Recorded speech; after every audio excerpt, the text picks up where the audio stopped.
सिलसिले माह रमज़ान नंबर 24। खाना या पानी अगर अपने सिलसिले माह रमज़ान नंबर 24।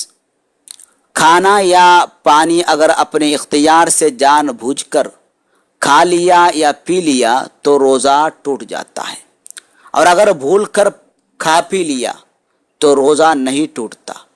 इसी तरह किसी ने खाने या पीने पर मजबूर किया, यानी न खाने पर कत्ल करने या किसी अज़ू को काटने का डर है इसलिए खा पी लिया तो रोज़ा नहीं टूटता।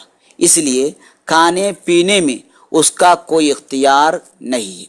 खाने और पीने के अलावा अम्बिस्तरी, मुस्तजनी और उल्टी के मामले में भी रोज़ा टूटने के लिए जानबूझकर और अपने इख्तियार के साथ करना हो।